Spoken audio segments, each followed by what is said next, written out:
Welcome, Axor, Galactic Observatory. Tonight, the journey begins at the edge of one of the greatest mysteries in the universe.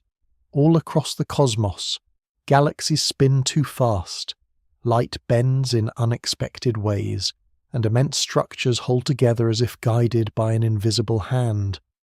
That hidden force is dark matter, a presence no one can see directly, yet one that may shape nearly everything in the night sky. In this documentary, the story moves through the cosmic web, galaxy halos, ancient light, and the deepest unanswered questions in modern astronomy, revealing how the unseen may be more powerful than all the stars we can see. If this kind of calm, mysterious journey through space speaks to the imagination, please like the video, subscribe to the channel, and share your thoughts in the comments. Every bit of support helps Axor, Galactic Observatory, continue exploring the hidden wonders of the universe, one quiet discovery at a time. Dark matter stands at the outermost edge of the story as the great unseen weight of the universe, present everywhere that gravity gathers matter into form, yet absent from every ordinary image of the sky. The visible cosmos appears rich enough on its own. Galaxies turn in wide spirals of starlight. Nebulae drift in soft clouds of gas. Clusters of galaxies shine across immense distances like islands gathered into larger chains. Even so, this luminous display accounts for only a small share of what is actually there. Beneath and around every bright structure lies a deeper mass that does not glow, does not reflect, and does not scatter light in any familiar way. It remains hidden from direct view, but it quietly shapes the broad arrangement of the universe from the larger scales down to the boundaries of individual galaxies. In this outer region of the subject, dark matter appears first not as a particle or a theory, but as a weight, a silent excess written into the behavior of cosmic systems. The universe behaves as though it contains far more mass than telescopes can reveal. That difference between what can be seen and what must be present opens one of the most enduring investigations in modern science. Ordinary matter makes the visible world. It forms stars, planets, dust, gas, oceans, atmospheres, living tissue, and the rocky surfaces of worlds. It interacts with light easily. It shines when heated, absorbs radiation, and leaves traces across the spectrum. Dark matter seems to do none of these things. It does not announce itself in color or brightness. It remains transparent to the electromagnetic forms of observation that usually guide astronomy. Yet gravity does not depend on visibility. Gravity responds only to mass and energy, whether hidden or bright. This allows astronomers to notice the unseen not by watching it directly, but by measuring the motions and distortions it causes. In that sense, dark matter enters the cosmic picture the way wind enters a quiet landscape across water or grass. It is not seen by itself. It is known through what it moves. On the grandest scales, this hidden mass appears to outweigh ordinary matter by a wide margin. If the contents of the universe are imagined as a balance, the side-holding invisible matter sinks far lower than the side-holding stars, gas, dust, and planets. The familiar universe of shining objects turns out to be only a thin visible layer resting inside a much larger gravitational framework. This changes the meaning of the night sky. The bright points scattered across darkness no longer represent the full architecture of reality. They become surface markers, like lamps placed along the edges of an enormous buried structure. Where dark matter is denser, gravity pulls ordinary gas inward more effectively. Where that pull persists long enough, stars can form and galaxies can grow. Where the hidden mass is sparse, ordinary matter has less support for gathering into large, enduring systems. This means that visible structure may be understood as ordinary matter settling into a framework laid down by something that cannot be seen. The universe becomes not merely a collection of luminous objects, but a visible response to an invisible landscape. This hidden landscape extends across distances so large that they strain human scale and language. Galaxies do not stand alone in empty space. They gather into groups, clusters, filaments, and sheets, leaving wide regions of relative emptiness in between. The pattern resembles a web stretching across the cosmos, and dark matter appears to provide much of the scaffolding that allows this web to exist. Ordinary matter flows into those gravitational channels over time, cooling and condensing where conditions permit. Stars ignite inside galaxies, and galaxies collect where the underlying mass distribution guides them. The visible universe thus traces a deeper structure, much as frost traces the shape of a window pane. The form appears delicate and bright, but it follows a support that remains mostly unseen. Even at this most distant and general level, dark matter is not merely an extra ingredient added to fix a few difficult observations. It becomes part of the basic setting in which cosmic history unfolds. Without it, the universe would likely have developed more slowly, more smoothly, and with far less of the rich structure now observed across the sky. The importance of this unseen mass also lies in its consistency. The evidence does not emerge from one object or one special case. It appears again and again across different environments. Galaxies rotate as though more mass surrounds them than their light suggests. Clusters remain bound though their visible material seems insufficient. Light from distant objects bends more strongly than luminous matter alone can explain. The oldest observable radiation carries subtle patterns that imply the presence of an invisible gravitational component very early in cosmic history. Each line of evidence belongs to a different method, a different scale, and often a different era of astronomy. Yet they converge toward the same conclusion. There is more mass in the universe than ordinary matter can provide. That convergence gives dark matter its unusual position in science. It is still mysterious in composition, but remarkably persistent in effect. The outermost view of the problem is therefore broad, patient, and deeply physical. Something unseen shapes the universe at the level of its largest structures. Something heavy surrounds galaxies and influences their motion. Something present since the early universe helps determine where later matter gathers and where it does not. This does not yet reveal what dark matter is made of. It does not say whether it consists of undiscovered particles, fields, or some more subtle revision to current understanding. At this stage, the story remains farther out than that. It stays with the largest contours, the greatest weights, and the calm recognition that the visible universe is only a fraction of the whole. The stars still shine, galaxies still turn, and clusters still gather across the dark. But behind them, through them, and beyond them, there seems to lie a vast invisible mass that gives the cosmos much of its shape. In that quiet imbalance between light and gravity, the mystery begins. Galaxies reveal the dark matter problem with unusual clarity because they are systems in motion, and motion allows gravity to be measured. A galaxy may appear at first as a graceful island of light, with bright central regions, winding spiral arms, and a fading edge where the starlight thins into darkness. That visible form suggests a certain distribution of mass. Most of the ordinary matter that can be seen lies closer to the centre, where stars are most concentrated, and where gas and dust are often most abundant.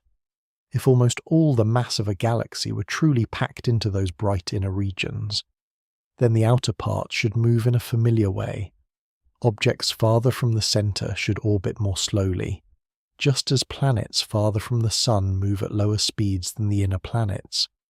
This expectation follows directly from gravity, as it is understood in ordinary systems. Once most of the mass is enclosed within an inner region, the pull felt farther out weakens with distance, and orbital speed should fall. That prediction seems simple and natural. Yet when astronomers began measuring how spiral galaxies actually rotate, the expected decline often failed to appear. Instead of dropping away at large distances from the bright centre, the orbital speeds in many galaxies remain surprisingly steady. The outer stars and gas continue moving around the galaxy at nearly the same speed as material much closer in. This creates what is called a flat rotation curve, and it stands as one of the clearest observational signs that visible matter is not the whole story. The importance of this finding lies in its plain mechanical meaning. If the outer parts are moving that fast, then extra gravity must be holding them in orbit. Without that added pull, those distant stars and gas clouds should not remain bound to the galaxy over long spans of time. They should drift outward or be flung away. Their continued motion in stable orbit suggests that a great deal of mass extends beyond the bright regions where telescopes see most of the stars. That unseen mass appears not as a compact core, but as a broad surrounding distribution, spread far past the visible disk.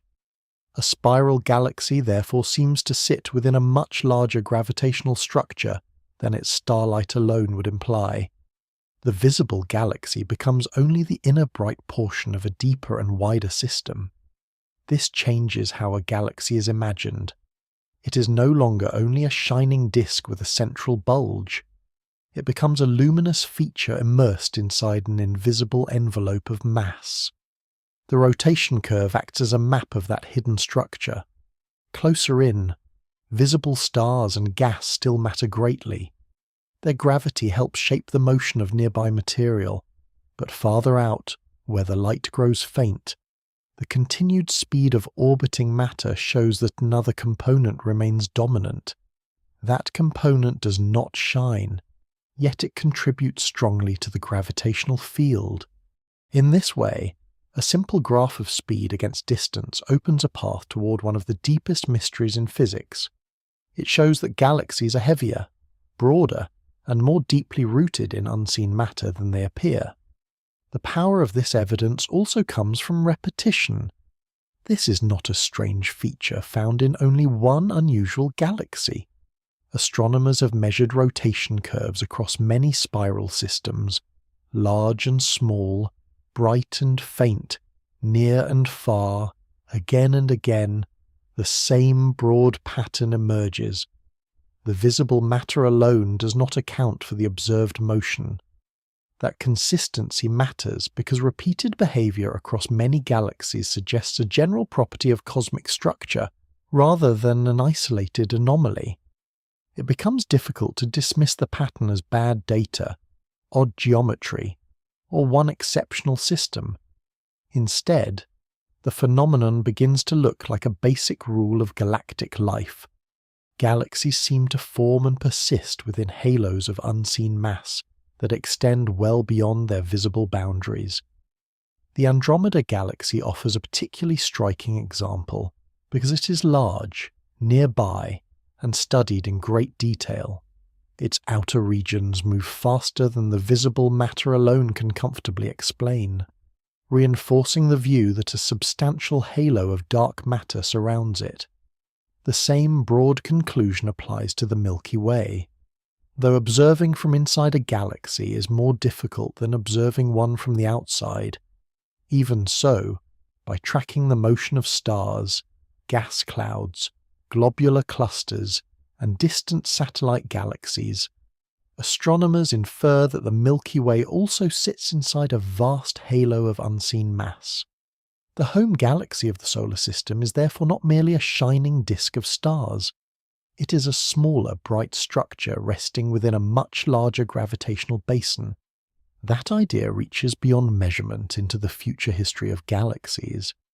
When galaxies approach one another, they do so not as thin disks of light touching at the edges, but as massive systems whose dark halos may overlap long before the visible stars come close.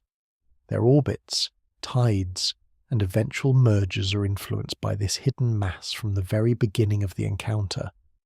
The rotation problem, therefore, does more than explain why stars stay in orbit. It reveals that dark matter shapes the long-term dynamics of galaxies, their interactions, and their growth across billions of years. It also offers a quiet lesson about scientific observation. Light is often the first guide, but not always the final one. A galaxy can look complete in an image and still conceal most of its mass. The eye sees the bright disk. Gravity measures the deeper truth. From that contrast comes a profound shift in perspective. The visible edge of a galaxy is not the edge of the galaxy as a gravitational system. The true system extends far beyond what starlight marks. In that outer darkness, where the brightness fades but the motion remains strong, the presence of dark matter becomes difficult to escape. The galaxy continues to turn, and in its turning it reveals the hidden weight surrounding it. The Milky Way offers a special view of dark matter because it is both familiar and difficult to observe. It is familiar because it is the galaxy that contains the Sun, the planets, the local stars, and the wider galactic environment through which the solar system moves. It is difficult because no observer can rise above it and take a clean external image from a distance. Every attempt to understand its full structure must begin from within one of its spiral regions, through dust, crowding, and lines of sight layered with stars at many different distances. Yet even from this embedded position, astronomers have gathered enough evidence to conclude that the bright disk of the Milky Way is only part of the whole. Surrounding it is a much larger and far less visible structure, an extended dark halo of mass that reaches far beyond the familiar star fields of the galactic plane. This hidden halo does not announce itself through light. It shows itself through motion, through the way distant objects orbit, through the gravitational depth implied by the galaxy's ability to remain bound as a vast coherent system. The visible Milky Way is broad and beautiful. It includes a central bulge crowded with stars, a flattened disk filled with spiral structure, clouds of gas, star-forming regions, and thin lanes of dust. When viewed from Earth on a dark night, it appears as a pale river of starlight crossing the sky. That glowing band is only the inner luminous part of a much wider mass distribution. If the galaxy's matter consisted only of what shines in the disk and bulge, then the motions of far-off stars and companions would follow a narrower gravitational field. Instead, the motions of objects far above, below, and beyond the bright disk suggest that mass continues outward into regions where there is very little light.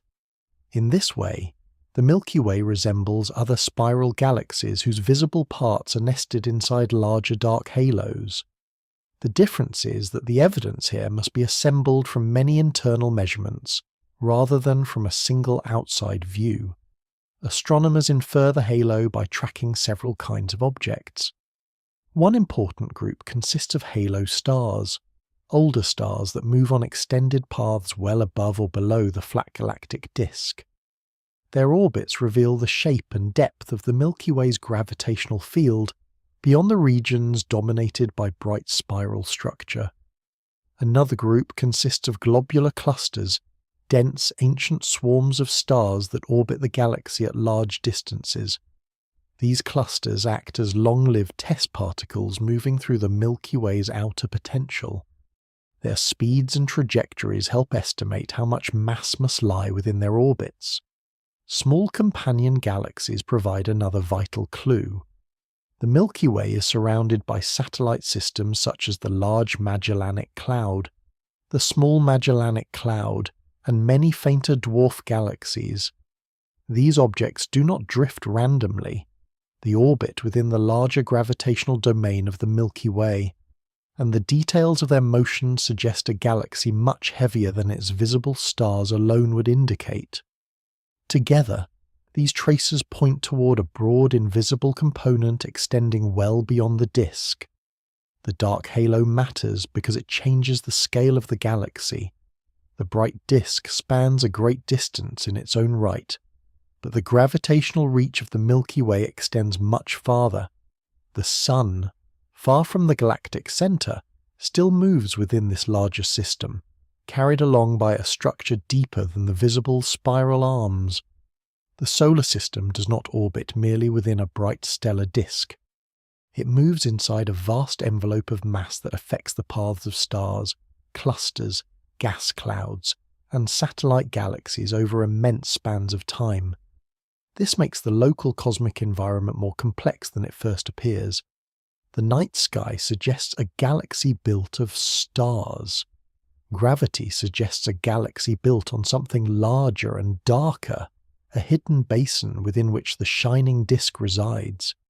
This halo also helps explain how the Milky Way assembled over time. Galaxies do not arise fully formed. They grow through accretion, through the capture of smaller systems, through the inflow of gas, and through long histories of interaction. A dark halo provides the gravitational structure in which those processes can unfold. Smaller clumps of matter can be drawn inward and either remain as satellites or be disrupted into streams of stars that spread around the galaxy. Indeed, the Milky Way contains stellar streams that appear to be remnants of smaller systems pulled apart by tidal forces during past encounters. These remnants trace the gravitational field in which they move, and their shapes offer further clues about the dark matter surrounding the galaxy. The halo is therefore not only a static mass distribution, it is part of the history of galactic growth, shaping what is captured, what survives, and what is gradually torn apart. The future of the Milky Way is also tied to this hidden mass. The galaxy is moving through space in relation to the Andromeda Galaxy, and current evidence suggests that the two will eventually approach and merge. That future event will not begin when their visible disks first touch.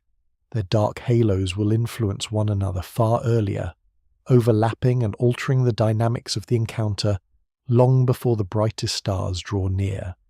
In this sense, the dark halo extends the true boundary of the galaxy far beyond what direct images suggest. A galaxy's gravitational identity starts outside its visible edge and continues into darkness. The Milky Way thus becomes both a home system and a laboratory, because it is near. Astronomers can measure individual stars, streams, and satellites in extraordinary detail. Because it surrounds the observer, it requires patient reconstruction rather than simple viewing. What emerges from that work is a consistent picture. The familiar bright band in the night sky is only the luminous centre of a much larger invisible structure. The galaxy holds together because that hidden mass is there. Its companions orbit because that deeper gravity extends outward. Its past growth and future encounters unfold inside this unseen framework. The Milky Way, like other galaxies, lives inside a dark halo, and the quiet strength of that halo reaches far beyond everything the naked eye can see. In the early universe, dark matter begins to matter not only because of how much of it exists, but because of when it is able to gather. This timing is crucial. After the universe begins expanding from its hot, dense state, ordinary matter does not immediately settle into stable clumps. It remains mixed with radiation in a bright plasma, and that radiation pushes back against collapse. The young cosmos contains slight differences in density from place to place, but the visible ingredients are restless, heated, and strongly coupled to light. Under those conditions, ordinary matter alone has difficulty building structure quickly. It can feel gravity, yet it is also resisted by pressure and by its tight connection to radiation. Dark matter behaves differently. It does not appear to couple to light in the same way, so it is not held back by that same radiative pressure. While ordinary matter remains stirred and smoothed, dark matter can begin gathering into denser regions earlier. Those first concentrations are small compared with later galaxies and clusters, but they carry enormous significance. They form the first durable gravitational wells, the first hidden basins into which ordinary matter can eventually fall. In that sense, dark matter gives the universe a head start. It begins shaping the future architecture of the cosmos, while the visible material is still too energetic and too entangled with radiation to do much on its own. This early difference changes everything that follows.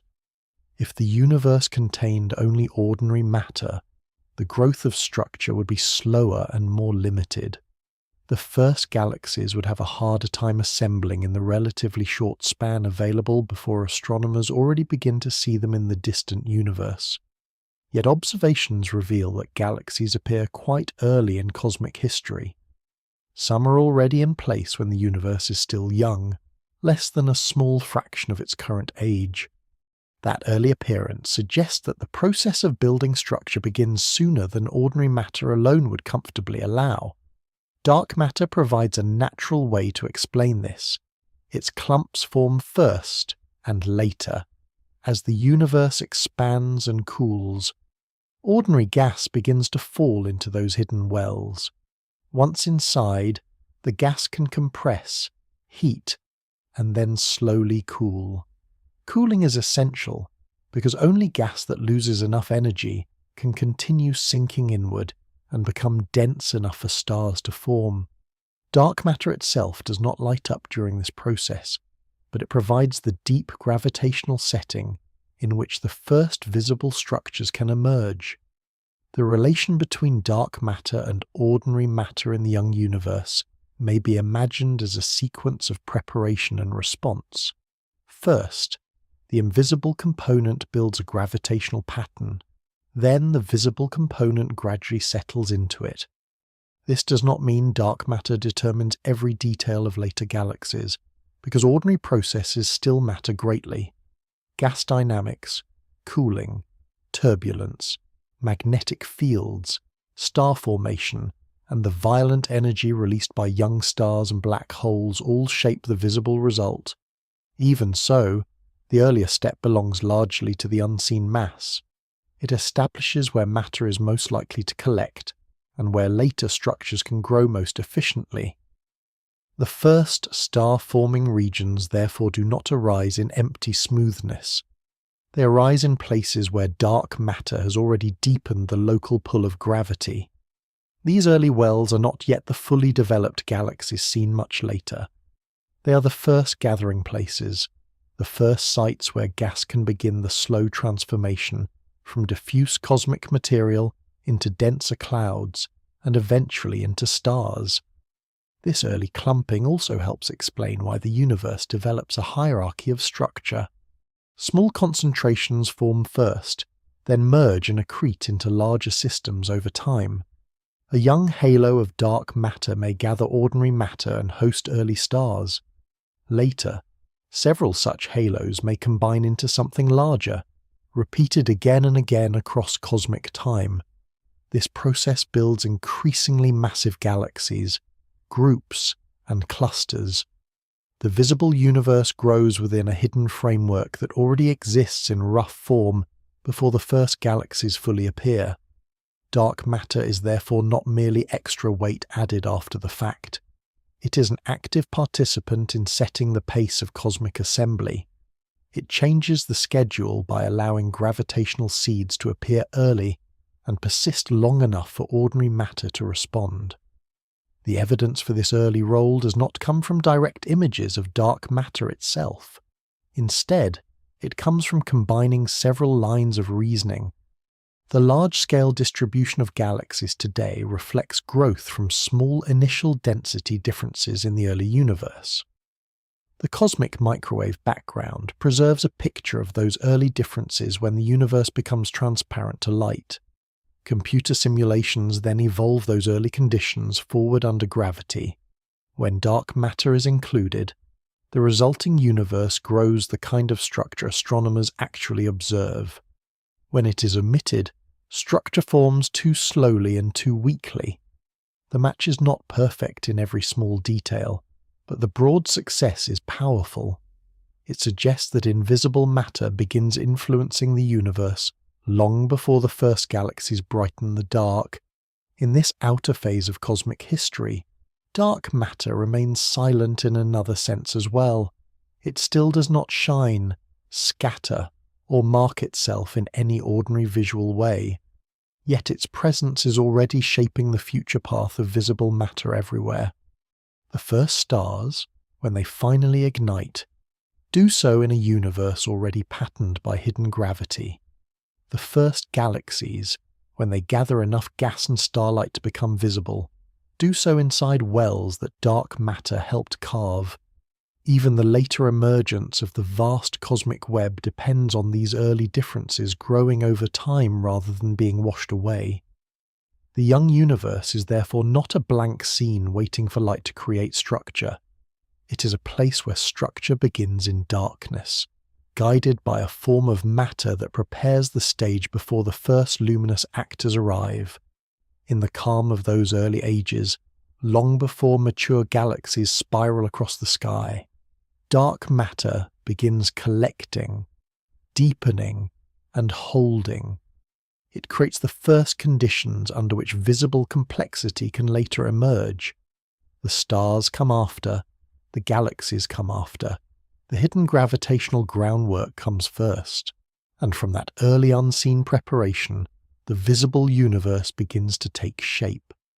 On the larger scales, the universe arranges itself into a pattern so vast that no single human image can hold it all at once. Galaxies are not spread evenly through space like grains shaken into a smooth layer. They gather into long filaments, broad sheets, dense knots, and immense clusters. While between these regions lie enormous voids where far fewer galaxies appear. This grand arrangement is known as the cosmic web. It is one of the clearest signs that the universe has not grown in a random or uniform way. Instead, structure has emerged along preferred paths, with matter flowing over billions of years into channels and intersections defined by gravity. Dark matter appears to play the central role in shaping this pattern. It forms the invisible scaffolding on which the visible universe gradually settles.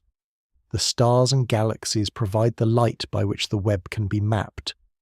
But the deeper architecture is thought to arise from a much broader distribution of unseen mass.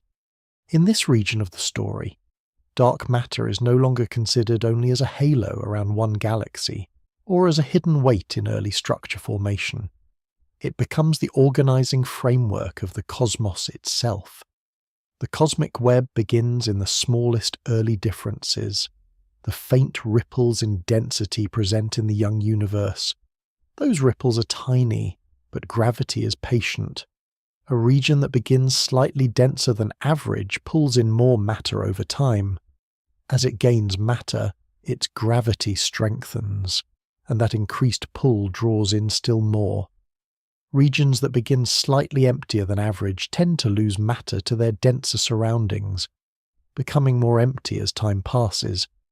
This gradual amplification turns small differences into a universe of striking contrast.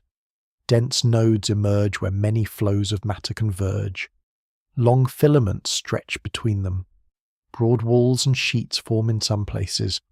Vast voids open where matter has drained away. Dark matter is crucial to this process because it provides most of the mass driving the gravitational evolution. Ordinary matter follows, falling into the hidden landscape and later lighting up as stars and galaxies. The visible universe therefore traces the form of a much larger invisible system. This picture is supported by both observation and simulation. Sky surveys that measure the positions of millions of galaxies reveal a structure that is web-like rather than smooth. Clusters sit at intersections. Chains of galaxies trace extended filaments. Empty regions between them span astonishing distances. When cosmologists simulate the growth of the universe from early density ripples using gravity and dark matter, they obtain patterns that look remarkably similar. The simulated matter gathers into strands and nodes with voids between them, very much like the structure recorded in real surveys. This agreement is one of the strongest reasons dark matter remains such a powerful idea. It does not merely explain one puzzling feature. It helps make sense of the overall geography of the universe. The cosmic web is not a poetic metaphor placed on top of the data.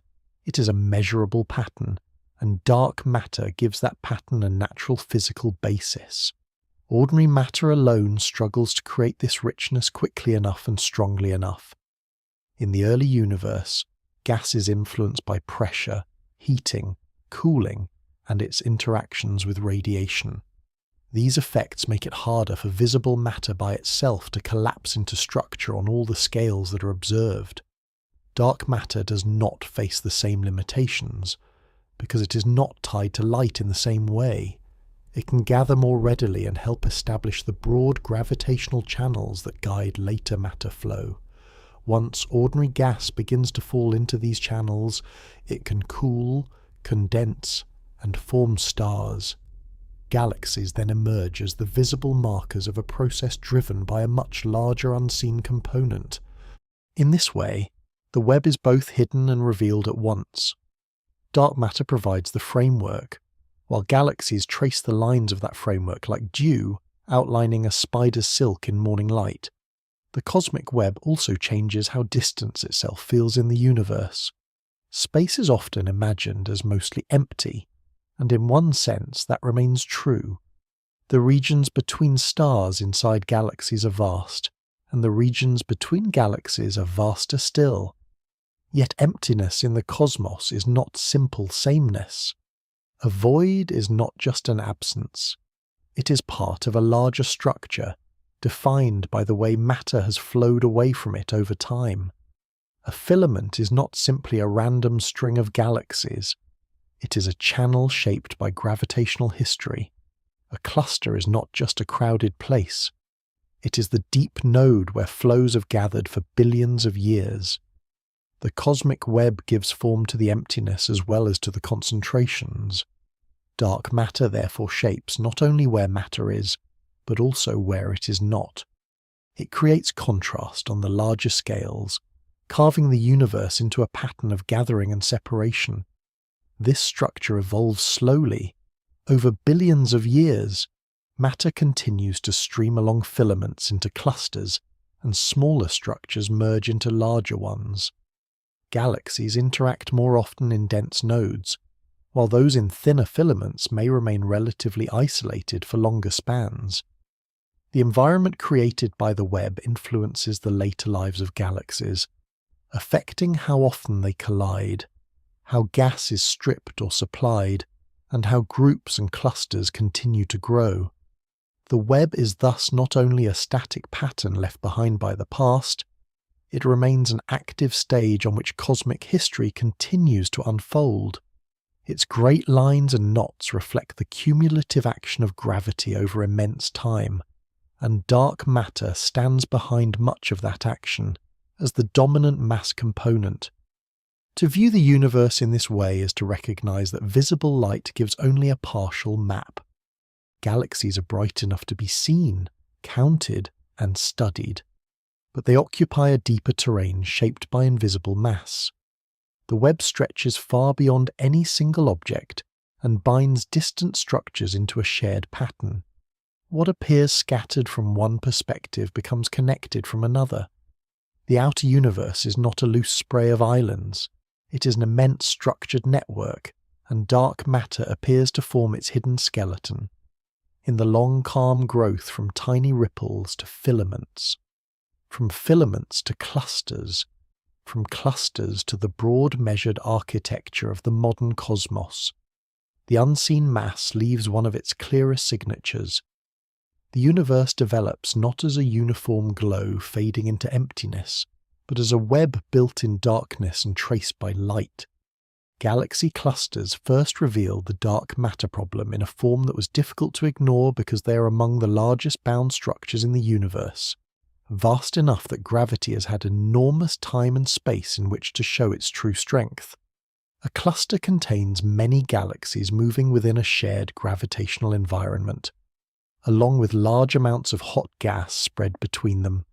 To the eye, especially through a telescope, a cluster may seem like a collection of luminous members gathered into one region of space, yet the visible galaxies are only part of the total matter involved. When astronomers began treating clusters as single systems and measuring how fast their galaxies moved, they encountered a troubling mismatch. The galaxies were travelling so quickly that the visible matter did not seem sufficient to keep the cluster bound. If only the stars and other luminous material were present, the cluster should not have remained together over cosmic time. It should have dispersed. The fact that it did not imply that a great deal of mass was present but unseen. This became one of the earliest and most important signs that the universe contained a hidden gravitational component. The logic is simple, though its consequences are profound. In a bound system, the motion of its members reflects the strength of the gravity holding them together. Faster motion generally means stronger gravity is required to prevent the system from flying apart. This is true for planets around stars, stars in galaxies, and galaxies inside clusters. In the case of clusters, the measured speeds of the galaxies often pointed toward far more mass than the luminous members could account for. This was not a small correction or a minor bookkeeping issue. It was a persistent and significant difference between the gravity required by observation and the gravity available from visible matter.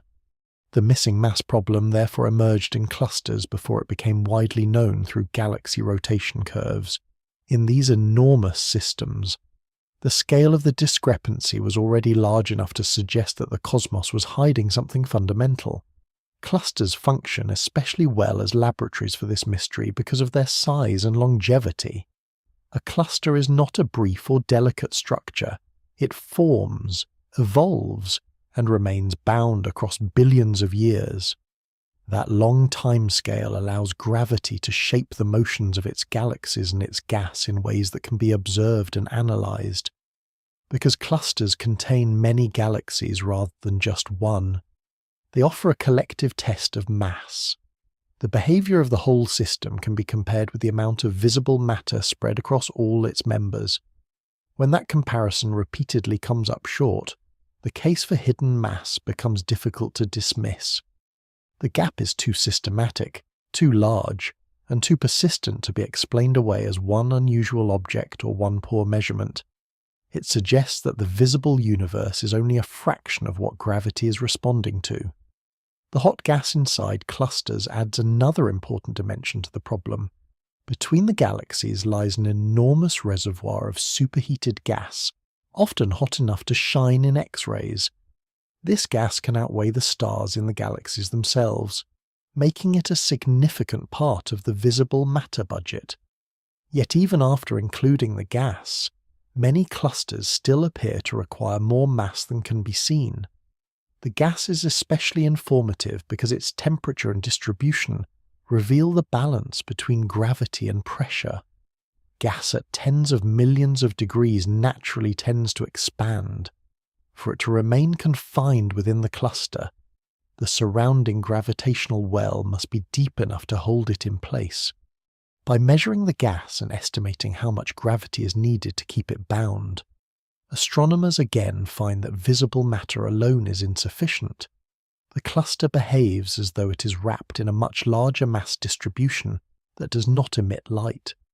This broadens the evidence beyond galaxy motion alone. Now both the movement of galaxies and the confinement of hot gas point toward the same unseen component. The missing mass problem in clusters also matters historically because it helped frame the entire dark matter question in concrete physical terms. The issue was not simply that telescopes failed to find every faint star or cloud. The discrepancy was too large for that to be a comfortable answer. Something more substantial seemed to be required. The universe appeared heavier than it looked. This idea challenged ordinary intuition because astronomy had long depended on light as the primary guide to matter. If something was there, it was expected to shine, reflect, or absorb in some detectable way. Cluster studies forced a different approach. They suggested that mass could dominate a system without being visible in any familiar sense. That was a major shift in perspective. It meant that a true inventory of the universe might require methods that went beyond light and relied instead on gravitational evidence. The importance of clusters did not fade as astronomy advanced. Later methods such as gravitational lensing and detailed X-ray measurements strengthened the case even further, but the core realization remained the same. Clusters contain more mass than visible matter can explain. Their galaxies move too fast, their gas stays bound too effectively, and their gravitational influence extends beyond what their starlight would suggest. Because clusters lie at the dense nodes of the cosmic web, this missing mass also ties into the larger story of structure formation. The unseen component that helps hold a cluster together is likely part of the same dark matter scaffolding that shapes filaments, halos, and the growth of galaxies. In this way, clusters connect local measurement with cosmic architecture.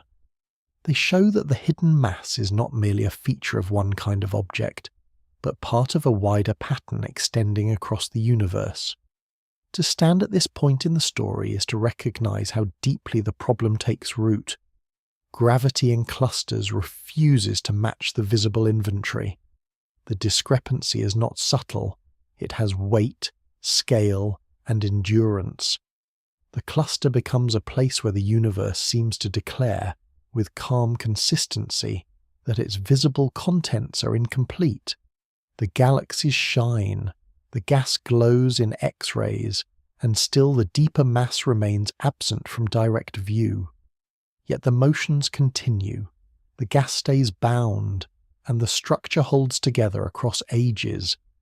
In that steady refusal of matter and motion to balance under visible light alone, the missing mass problem becomes unmistakable, and the idea of dark matter grows from a troubling possibility into a serious physical necessity.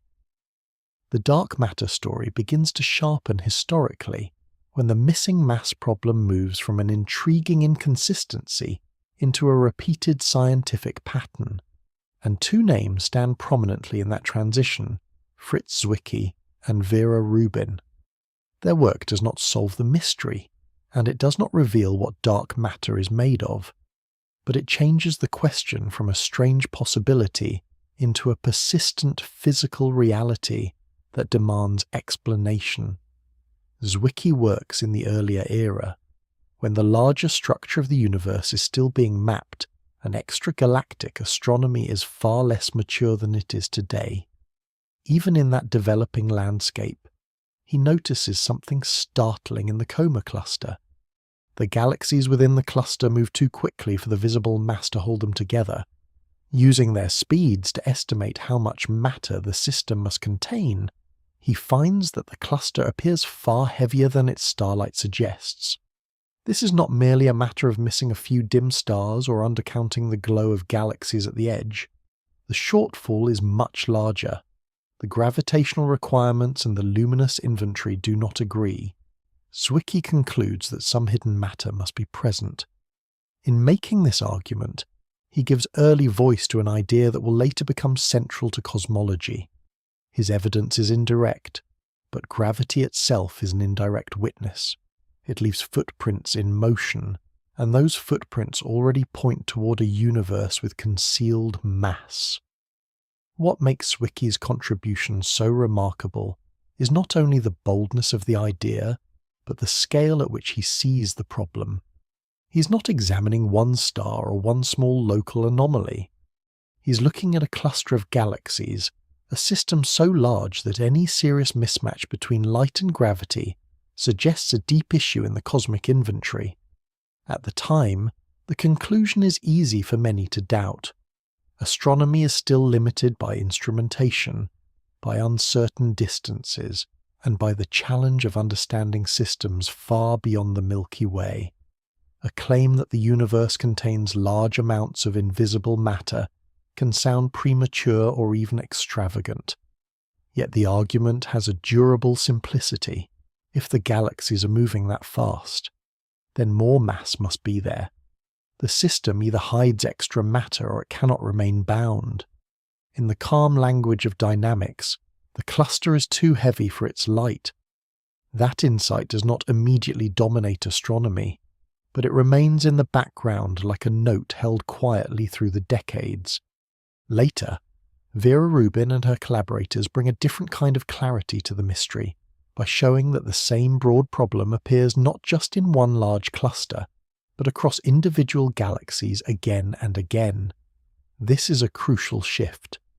Cluster studies are powerful, but they concern very large complex systems. It remains possible, at least for a time, to suspect unusual conditions or incomplete understanding of cluster dynamics. Galaxy rotation curves are different. They allow astronomers to examine how gravity behaves within many separate spiral galaxies, measuring the motion of stars and gas at different distances from the center. Rubin's work shows that the outer parts of these galaxies rotate too rapidly for the visible matter to explain. The surprise lies not only in the result itself, but in its consistency. The pattern appears across many systems. The outer regions do not slow in the expected way. Instead, their speed stays nearly flat with increasing distance, implying that unseen mass extends well beyond the bright disk. In this repeated behavior, dark matter moves from a provocative idea toward a basic structural principle of galaxies. Rubin's contribution matters deeply because it makes the mystery difficult to dismiss as rare or accidental. A single puzzling cluster can be questioned. A widespread pattern across the sky is hard to set aside. Her observations show that the discrepancy between light and gravity is not confined to one extreme environment. It is woven into the ordinary behavior of spiral galaxies. This changes the tone of the field.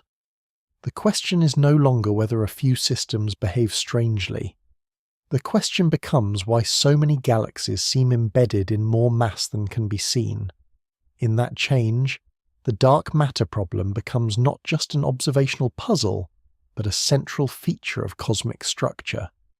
Rubin also helps bring a certain steadiness to the evidence. Her work is empirical, careful, and cumulative. Rather than relying on one dramatic example, it builds force through repetition and measurement. Galaxy after galaxy tells the same quiet story. The visible parts are not enough. The outer stars and gas move as though something broader and heavier surrounds them. This is one of the reasons her work has such enduring importance. It does not merely support the idea of dark matter, it normalizes the mystery, embedding it in the routine mechanics of galaxies themselves. The contribution of these two figures may be understood as two stages of recognition. Zwicky points first toward the hidden mass in giant systems, where galaxies move too fast inside clusters. Rubin then shows that the same essential mismatch appears within galaxies, where rotation remains too strong at large distances. One reveals the problem at a grand collective scale. The other reveals it at the level of galactic structure across the sky.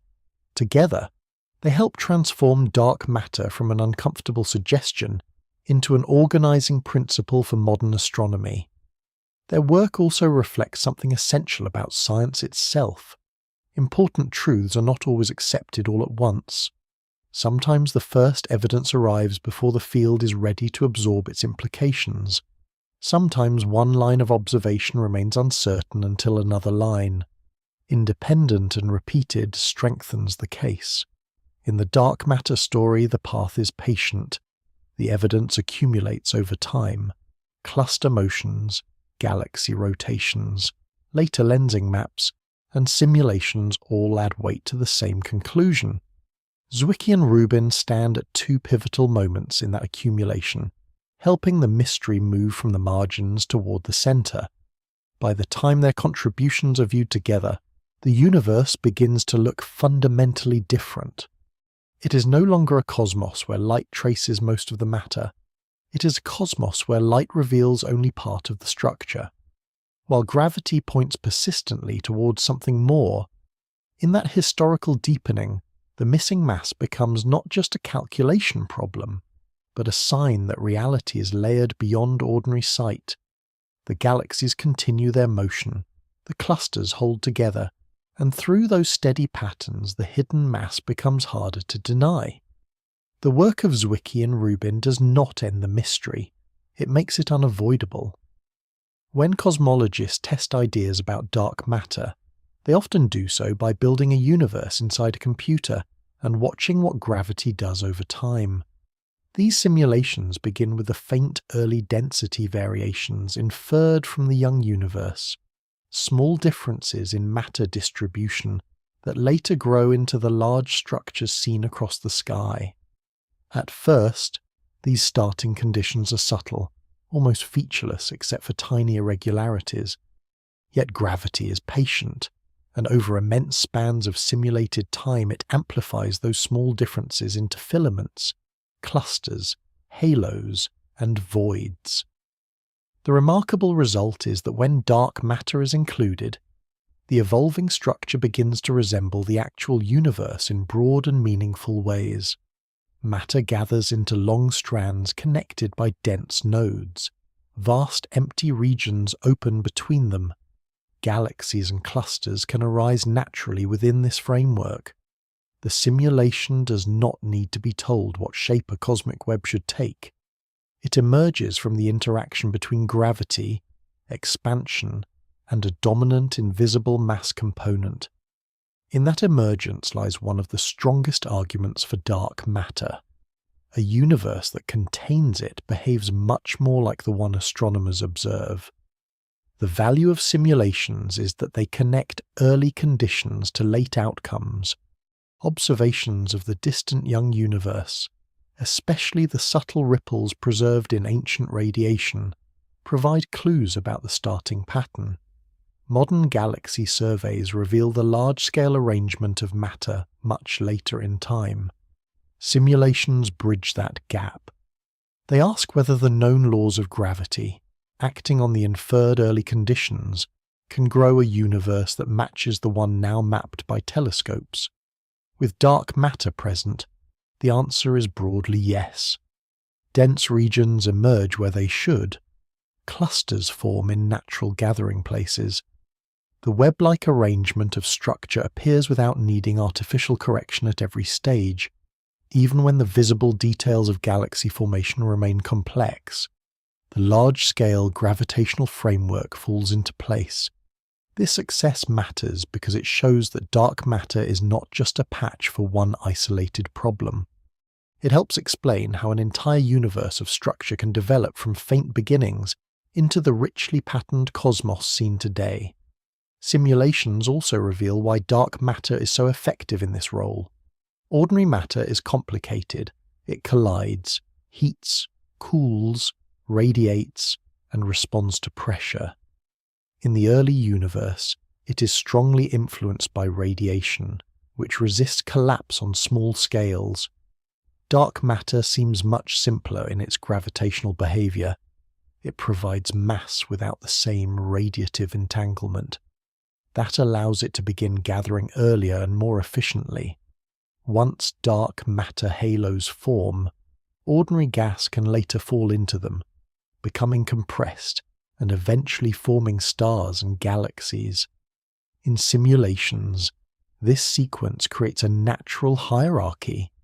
Small dark matter concentrations appear first. These merge and accrete into larger halos. Matter continues flowing along filaments into denser regions. Over time, the web develops and the visible universe settles into the hidden framework. The process is not rushed. It unfolds gradually, but it unfolds in the right direction and on roughly the right timescales. This is one of the reasons simulations have such explanatory power. They show not only that the universe can become structured, but that it can do so in a way that resembles reality without constant fine adjustment. The contrast becomes especially revealing when dark matter is removed. If the same cosmic history is evolved forward using only ordinary matter, the resulting universe tends to be too smooth. too slow to form compact structures and too weak in its clustering. The early coupling between ordinary matter and radiation makes it harder for density differences to grow rapidly. Without a dominant invisible component to deepen the first gravitational wells, galaxies tend to appear too late or in the wrong abundance. The broad web of structure comes out less pronounced than the one astronomers actually observe. The universe in such simulations often lacks the strong contrast between dense regions and voids that the real sky displays. It is not that no structure forms at all, but rather that the pattern does not fully match what is measured. The visible universe seen today seems too rich, too clustered, and too mature to have arisen so effectively from ordinary matter alone. In this way, simulations become a kind of controlled comparison. They ask which cosmic recipe produces the right broad result. Dark matter repeatedly helps the recipe work. This does not mean simulations are perfect. They still face challenges, especially on small scales where galaxy formation involves complex processes such as gas cooling, star formation, black hole activity, and stellar feedback. These visible processes can alter the inner structure of galaxies and complicate the interpretation of small-scale observations. Yet on the larger scales, the inclusion of dark matter remains one of the most successful ingredients in modern cosmology. It gives simulations the ability to grow a universe with realistic clustering, realistic large-scale geometry, and realistic gravitational environments in which galaxies can live. This success is especially striking because the simulations are not directly observing dark matter. They are testing whether a universe containing such an invisible component behaves like the real one, again and again. The broad answer is affirmative. Another reason these simulated universes matter is that they allow astronomers to explore consequences that are difficult to isolate in observation alone. A real galaxy or cluster contains the accumulated history of many events. It is the product of merging, inflow, star formation, and countless local conditions. A simulation can follow that history step by step from early times onward. It can show how filaments feed clusters, how halos grow, and how structure amplifies from tiny beginnings into visible forms. This ability to trace development helps transform dark matter from a vague hidden substance into a concrete physical participant in cosmic history. It becomes the mass that gathers first, deepens wells, organizes flow, and sets the stage for later luminous structure. Even though it remains unseen, its role in the evolution becomes easier to understand. It is the quiet framework that allows complexity to build. The broader lesson of these simulations is that reality can sometimes be recognized not only by direct sight, but by successful reconstruction. If a model containing dark matter starts from early measured conditions and grows into a universe resembling the observed one, that is a serious form of evidence. It does not yet reveal the particle nature of dark matter, nor does it answer every question about its behavior, but it shows that the hidden mass belongs naturally within the story of cosmic growth. The web, the clustering of galaxies, the deep nodes of clusters, and the broad maturity of the visible universe all become easier to understand when simulations are allowed to include what telescopes cannot directly see. In the calm forward march of those computed universes, gravity works on what is present whether light reveals it or not. The result is a cosmos that begins as faint ripples and grows, slowly and convincingly, into the structured universe spread across the sky. A galaxy is not only the bright structure that appears in an image, it is also the larger invisible system that holds that brightness together, shapes its history, and extends far beyond the last visible stars. Dark matter halos give galaxies this deeper form. They are the broad gravitational homes inside which ordinary matter gathers, cools, and becomes luminous. The shining disk, central bulge, star-forming clouds, and glowing outskirts of a galaxy are therefore only the visible expression of a much larger hidden mass distribution. This idea changes the meaning of galactic structure. A galaxy is no longer best understood as a self-contained island of stars alone.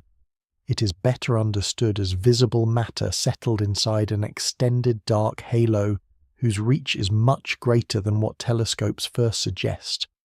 The halo is not decoration. It is the main gravitational framework within which the galaxy assembles and persists. In earlier sections, the rotation of galaxies already points toward this conclusion. The outer stars move too quickly for the visible matter to explain, implying that mass continues far beyond the bright disk. But the halo matters in more ways than rotation alone. It helps explain why galaxies remain stable over long spans of time, why they often have satellite companions, and why their encounters with one another unfold as they do. A dark halo acts as a deep basin of gravity. Gas falling inward can be captured and retained more effectively. Smaller systems can orbit within that basin as satellite galaxies. Tidal interactions between neighbouring galaxies begin through the overlap and pull of their halos long before their visible components fully meet. In this broader picture, the starlight of a galaxy becomes the illuminated interior of a much larger hidden structure. The halo sets the stage on which galactic evolution takes place. This stage begins forming early. In the young universe, dark matter gathers into halos before ordinary gas can easily collapse. These halos then provide the first durable wells into which gas may fall. As the gas sinks inward, it heats, cools, and eventually forms stars. In this way, the halos tied directly to the birth of galaxies. It is not merely something added later to account for unexpected motions. It is part of the original assembly process. Different halos grow by accreting matter and by merging with smaller halos. Their visible galaxies also grow through those same histories, though the visible outcome depends on many additional processes such as gas supply, star formation efficiency, feedback from stars, and the influence of central black holes. The halo therefore provides the broad gravitational continuity, while the luminous galaxy records the more detailed visible response. A galaxy's appearance may vary widely, but beneath that variety lies the common role of the dark halo as an organizing structure. Satellite galaxies make this especially clear. Many larger galaxies are surrounded by swarms of smaller companions, some bright and obvious, others faint and difficult to detect. These satellites are not floating in empty space near the main galaxy by coincidence. They orbit within the outer regions of its halo. Their paths, survival times, and distortions all depend on the gravitational field of the larger unseen mass. Some remain intact for long periods. Some are stretched into elongated forms. Some are gradually torn apart, leaving streams of stars that wrap around the host galaxy like thin luminous ribbons. These stellar streams are important because they preserve the memory of tidal disruption inside the larger halo. Their shapes and motions help astronomers infer the structure of the invisible mass through which they move. In this sense, the halo is not only inferred from the main galaxy itself, but also from the behavior of the smaller systems living inside it. Encounters between galaxies reveal the role of halos even more dramatically. When two galaxies approach one another, their visible disks are only the brightest inner regions of much larger systems. The dark halos begin interacting first. Their gravitational pull alters the galaxy's paths, redistributes orbital energy, and can slow the galaxies enough for a merger to become more likely. Long tidal tails, bridges of stars, warped disks, and gradual coalescence all unfold within a process strongly influenced by the hidden mass surrounding each system. Without extended halos, galactic encounters would proceed differently. The timing, geometry, and depth of interaction would not match what is observed as naturally. The halos help explain why galaxies can merge over long timescales and why those mergers produce the structures they do. A collision between galaxies is therefore not merely a meeting of visible stars and gas. It is an interaction between deeper invisible systems whose outer reaches overlap before the luminous centers come close. The halo also shapes what a galaxy can keep and what it may lose. Gas can be drawn inward and retained if the gravitational well is deep enough. In smaller halos, the same gas may be more easily heated, stripped, or blown away by energetic processes such as stellar explosions. This helps explain why some galaxies remain rich in gas and capable of continued star formation, while others are faint, diffuse, or poor in cold gas. The visible diversity of galaxies may therefore reflect, in part, the invisible differences in the mass and depth of their halos. Even a galaxy with relatively little starlight may live inside a substantial halo, while another system may appear disrupted because tides and environment have reshaped its visible matter within the larger gravitational setting. The halo does not determine every visible detail, but it strongly influences the range of possible outcomes. One of the most important consequences of the halo concept is that it expands the true size of a galaxy. The edge seen in starlight is not the edge of the gravitational system. The visible disk ends far inside the full halo.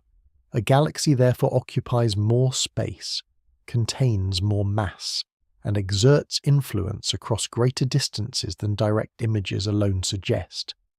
This hidden extension matters for satellite systems, for galaxy groups, for mergers, and for the way matter flows through the cosmic web into larger structures. It also means that many galaxies live in partially overlapping gravitational neighborhoods, especially in dense environments where groups and clusters are common. The universe becomes more connected and more layered once halos are taken seriously as real structures rather than as invisible afterthoughts. In that layered view, the luminous galaxy is no longer the whole object. It is the brightest central chapter of a much larger story. Dark matter halos give galaxies their unseen breadth, their long memory of assembly, and their enduring gravitational strength. They hold visible matter in place, guide the motions of satellites, shape the outcome of encounters, and preserve the deep structure beneath the light. A galaxy glows where stars have formed, but its main gravitational body extends far beyond that glow. The stars decorate the interior, the halo carries the larger weight. In the calm persistence of those invisible structures, galaxies find not only their mass, but also the hidden framework of their lives. Galaxy clusters become even more revealing when they collide, because a collision separates the different ingredients of a cluster and allows astronomers to watch how each one behaves under extreme conditions. A cluster is not made of only galaxies. It also contains vast clouds of hot gas and, if the dark matter picture is correct, a dominant unseen mass component spread broadly through the system. In an ordinary image, these ingredients overlap enough that their individual roles can be hard to distinguish. A major collision changes that. When two clusters pass through one another, the galaxies mostly continue onward, because the distances between stars are immense, and direct stellar collisions are exceedingly rare. The hot gas behaves very differently. It is collisional, meaning it feels pressure, resistance, and drag. As the gas clouds from the two clusters meet, they crash together, slow down, compress, and heat more strongly. The result is a natural experiment on one of the grandest scales in the universe. The galaxies move one way, the gas behaves another way, and the overall distribution of mass can then be mapped through gravity. In that separation lies one of the most striking pieces of evidence that the dominant mass in clusters does not behave like ordinary visible matter. If visible matter alone were responsible for most of the mass in a cluster, then the main concentration of gravitational pull during a collision should remain closely tied to the hot gas. Because the gas is often the largest visible baryonic component, instead, observations show something more surprising. The strongest concentrations of mass, inferred from gravitational lensing, often follow the galaxies rather than the slowed gas. This means that most of the weight passes through the collision with relatively little resistance, while much of the ordinary visible gas lags behind. The best-known example of this behavior appears in the bullet cluster, a system in which X-ray observations reveal hot gas displaced from the main mass distribution reconstructed through lensing. The result is visually and physically powerful. The glowing gas marks where ordinary matter has collided and slowed. The gravitational map points elsewhere, toward regions dominated by galaxies and an unseen mass component that seems to have slipped ahead. This separation is difficult to explain if the cluster's main mass is made only of ordinary matter. It makes far more sense if most of the cluster mass consists of something that interacts weakly, passing through the collision with limited drag. What gives this evidence unusual force is that it combines multiple methods. X-ray observations show where the hot gas is concentrated. Optical observations show where the galaxies are located. Gravitational lensing reveals where the total mass lies by measuring how background light is bent. These are independent lines of evidence brought together by one event. The gas glows and slows. The galaxies move ahead. The lensing mass aligns largely with the galaxies rather than with the bulk of the gas. The universe, in effect, pulls its components apart just enough for astronomy to examine them separately. This is a rare gift in a field where most hidden structures must be inferred indirectly. Here, the collision allows the invisible component to stand apart from a major portion of the visible matter in terms of location and behavior. It does not show dark matter directly, but it shows its gravitational signature moving differently from ordinary gas. That difference is deeply important. The collision of clusters also teaches something about what dark matter is not. It does not appear to behave like a dense ordinary fluid. It does not strongly collide with itself or with the hot gas in the way visible matter does. If it did, the mass would be expected to slow and pile up more closely with the gas. Instead, the dominant mass component seems comparatively indifferent to the violent crash. It continues onward much as the galaxies do, though not because it is made of stars. Rather, it appears to be a form of matter that participates strongly in gravity but only weakly in other interactions. This is why colliding clusters place useful limits on theories in which dark matter might scatter substantially with itself. Any such self-interaction must be limited enough to remain consistent with the observed separation between gas and mass. In this way, collisions are not only evidence for hidden matter, they also act as tests of its physical behavior. They narrow what kinds of invisible matter remain plausible. These events matter on a broader philosophical level as well because they answer a natural doubt. One might wonder whether the missing mass problem simply reflects an incomplete accounting of ordinary baryonic matter, perhaps hidden in faint gas, dim stars, or compact objects. Cluster collisions argue against such a simple answer. The gas is visible and measurable. The galaxies are visible and countable. Yet the main gravitational mass does not stay with the gas when the gas is slowed by collision. That makes it difficult to claim that the discrepancy is only hidden ordinary matter in familiar form. The mass behaves as if it belongs to a different component, one that remains largely transparent during the encounter. In this sense, colliding clusters elevate the dark matter case beyond a mere mass deficit. They show a separation of matter by behavior. They suggest that the universe contains at least one dominant form of mass whose response to violent interaction differs sharply from that of ordinary baryonic material. The dramatic scale of these collisions also gives the evidence a certain calm grandeur. Entire clusters, each containing many galaxies and immense volumes of gas, pass through one another over enormous spans of space and time. The event is violent in physical terms, yet the observational lesson is clear and quiet. Ordinary matter glows, shocks, and slows. The dominant mass mostly continues on. Gravity then maps where that mass has gone. In this way, the collision turns into a cosmic demonstration of hidden structure. It becomes possible to see not the dark matter itself, but the path its gravity marks after the visible gas has been delayed. This is one of the rare moments in astronomy when the unseen seems almost outlined by contrast. Cluster collisions also connect naturally to the earlier themes of this story. They reinforce the idea that dark matter forms broad halos around large structures. They support the conclusion that clusters are more massive than their light alone suggests.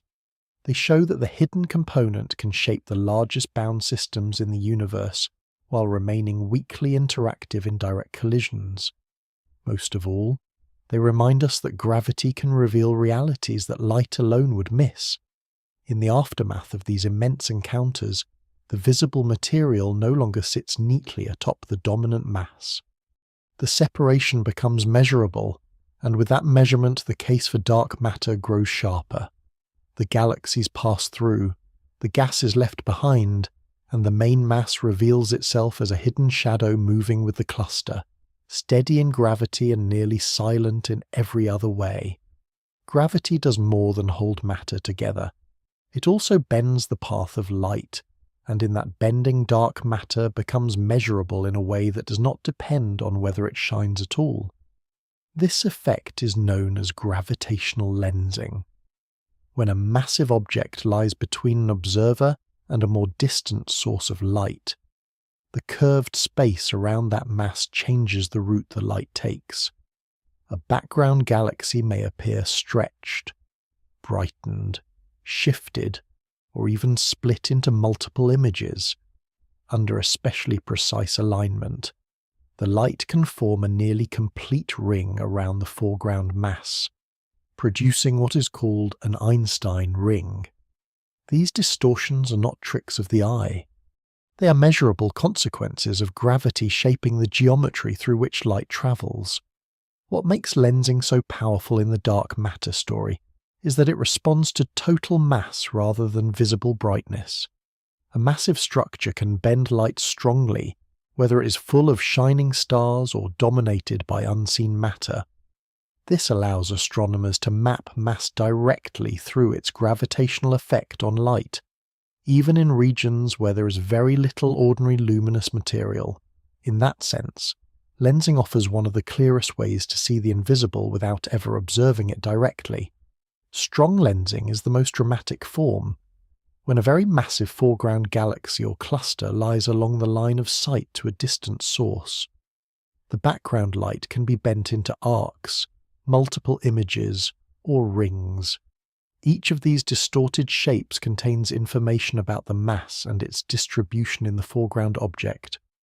The spacing of the images, the curvature of arcs, and the size of the ring all depend on how much gravity is present and how it is arranged. A lensing system therefore acts like a puzzle, whose solution reveals the hidden structure of the lens. In many cases, the visible stars and gas in the foreground object do not provide enough mass to account for the observed distortions. Extra mass must be present, spread through the halo or cluster, extending beyond the bright central regions. Lensing thus reinforces what rotation curves and cluster dynamics already suggest. It shows that the universe contains more gravitational mass than visible matter alone can explain. Yet lensing adds something especially important. It does not infer the missing mass from the motion of internal objects. It reconstructs the mass from how space itself redirects background light. This makes it a distinct and highly independent line of evidence. Weak lensing is quieter, but in many ways even more profound.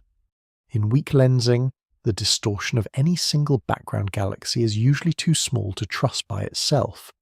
A galaxy might be stretched only slightly, by an amount that could easily be confused with its natural shape. But when astronomers observe millions of distant galaxies across wide regions of sky, a pattern emerges. The tiny alignments of their apparent shapes are not random. They reflect the cumulative lensing effect of mass lying between those galaxies and the observer.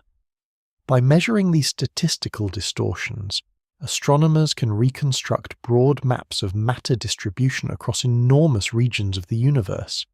This method reveals filaments, dense nodes, and empty regions in ways that often align with the expected dark matter scaffolding of the cosmic web. Weak lensing is therefore one of the most elegant ways to study the hidden mass of the universe. It turns the distant galaxy population into a measuring grid and uses geometry itself as the diagnostic tool. This is powerful because it does not require the foreground matter to glow, to contain hot gas, or to be in any special dynamical state. It simply requires mass to curve space. Lensing also helps reveal the mismatch between visible matter and total mass on different scales. In a galaxy cluster, lensing can show that the gravitational mass is broader and more substantial than the light from the member galaxy suggests. In some regions, strong lensing signals appear where only modest visible matter is present.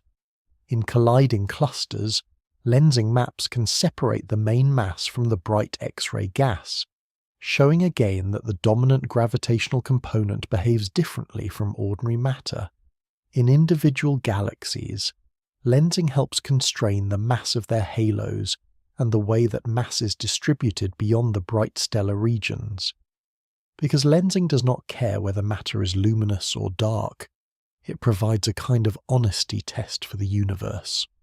It reveals what is there gravitationally, not what is easiest to photograph. This quality makes it invaluable in the dark matter case, where the central problem is precisely the difference between what shines and what weighs. Another remarkable feature of lensing is that it can magnify the distant universe. A foreground mass does not only distort the light behind it, it can also brighten and enlarge sources that would otherwise be too faint to study. In this way, the hidden matter in the foreground helps astronomers see farther than their telescopes could on their own.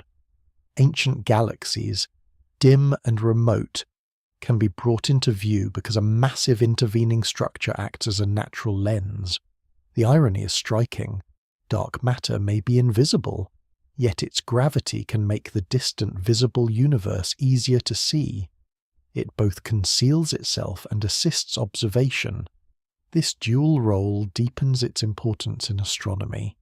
It is not only the hidden mass-shaping structure, it is also part of the optical geography of the cosmos, redirecting light across billions of years of travel.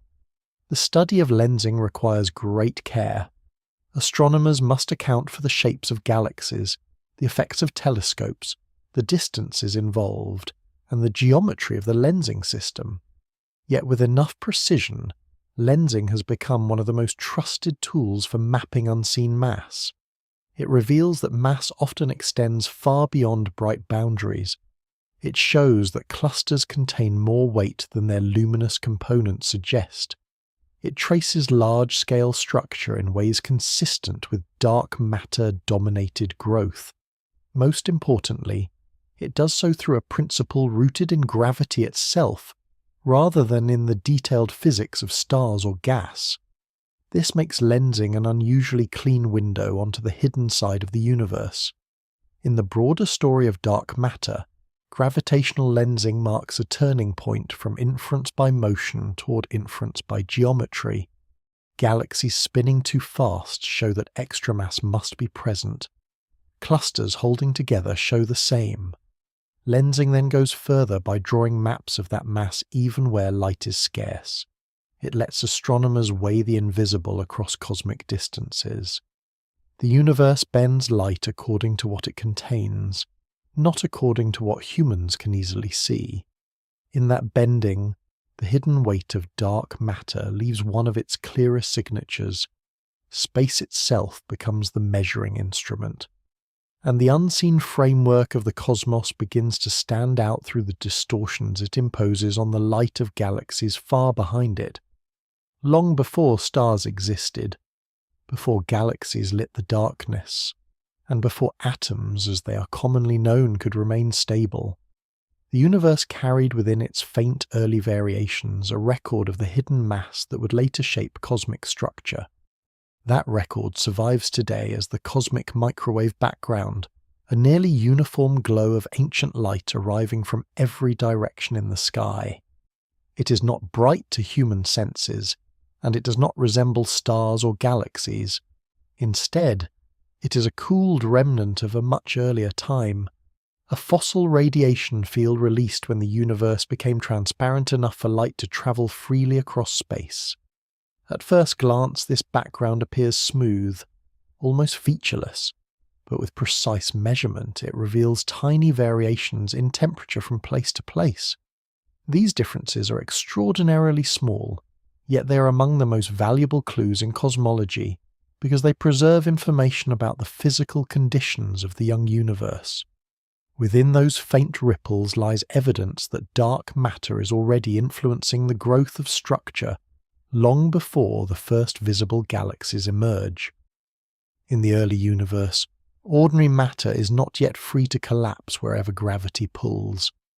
It exists in a hot, dense plasma, mixed with radiation and tightly coupled to light through frequent interactions. In that state, attempts by gravity to gather ordinary matter are resisted by pressure and by the push of radiation. The visible ingredients are present, but they remain restless and partly smoothed by their environment. Dark matter appears to behave differently. It does not seem to interact with light in the same direct way, so it can begin responding to gravity without the same radiative resistance.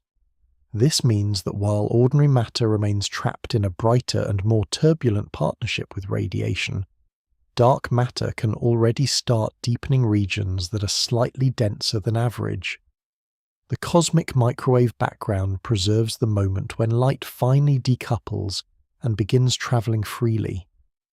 The tiny temperature variations seen in that ancient light reflect the density and pressure patterns that existed at that time. Because dark matter contributes gravity without coupling to radiation in the same way, it leaves a distinct imprint on those patterns. The background therefore becomes a record not only of visible matter and light, but also of the invisible gravitational influence present in the early cosmos. The significance of this record is difficult to overstate. The cosmic microwave background comes from an age before any mature galaxies exist, before stars have widely transformed the universe, and before many of the later complications of astrophysical evolution can obscure the basic large-scale picture. It is an early snapshot, a view of the universe when its structure is still in delicate outline rather than fully built. That is precisely why it is so useful. If dark matter is already affecting the distribution of gravity at that stage, then its influence should appear in the detailed pattern of temperature ripples across the sky. Observations show that it does. The pattern is not random. It carries information about how matter and radiation behave, how quickly the universe expands, and how much of the cosmic mass budget belongs to different components. By comparing these observations with theoretical models, cosmologists can estimate the amount of ordinary matter, the amount of dark matter, and the broad conditions under which structure will later grow. The invisible component is therefore not inferred only from the behavior of galaxies long afterward. It is already written into the earliest light that can be observed directly. These ripples act like a blueprint. The denser regions in the young universe, though only slightly denser at first, become the places where gravity later gathers more matter. The emptier regions lose relative ground and become the beginnings of cosmic voids. Dark matter strengthens this process because it starts building gravitational wells early, even while ordinary matter is still partly held back by its interaction with radiation. Once the universe cools further and neutral atoms form, ordinary matter can respond more freely to those already established wells. Gas begins to fall inward more effectively, setting the stage for the first stars and galaxies. The cosmic microwave background therefore captures a moment just before visible structure begins to grow in earnest, while still preserving the underlying conditions that make that later growth possible. It is astonishing that such faint ancient light can carry information about a form of matter that has never been photographed, isolated, or directly detected in a laboratory. Yet gravity leaves its mark in the pattern, and careful measurement allows that mark to be read. The relation between early ripples and later structure also strengthens the dark matter case through consistency. The fluctuations seen in the microwave background are not studied in isolation. They are evolved forward in simulations to test whether they can grow into the present universe of galaxies, clusters, filaments, and voids. When dark matter is included, the growth from early blueprint to modern structure becomes far more successful. The tiny ripples deepen into realistic large-scale patterns. Galaxies can emerge early enough and cluster strongly enough to match observation. Without dark matter, the same early universe tends to produce a cosmos that is too smooth, too slow in its development, and less like the one actually observed. This continuity from ancient light to modern structure is one of the most persuasive themes in cosmology. It suggests that the hidden mass is not merely an explanation invented to fix present-day galaxies. It belongs to the story from very early times onward. The cosmic microwave background gives dark matter a deep historical foundation. It places the mystery close to the beginning of visible cosmic time. There is also a quiet elegance in the fact that the earliest light becomes evidence for unseen weight. Light, which seems at first like the opposite of darkness, turns into one of the best tools for tracing a matter component that does not shine. The microwave background is made of radiation, but the fine structure within that radiation reflects the gravitational effects of something non-radiative. In this way, the universe uses light to describe the hidden. The ancient glow becomes a messenger carrying news from a time when the visible and invisible components are already evolving differently. Each tiny temperature variation is a clue, not dramatic on its own, but collectively forming a map of the early conditions from which everything later grows. This map tells a consistent story. The universe begins with slight irregularities. Dark matter deepens them. Ordinary matter later falls in more fully. Stars ignite, galaxies form, and the cosmic web expands into its measured structure. All of that later richness has roots in the faint afterglow of the young cosmos. The microwave background is therefore not merely relic light. It is an early gravitational archive. It preserves the moment when the unseen mass is already shaping the future, long before the visible universe is ready to display the full result. In the calm grain of those ancient temperature ripples, the deepest structure of the cosmos begins to announce itself. The light is old, faint, and almost uniform.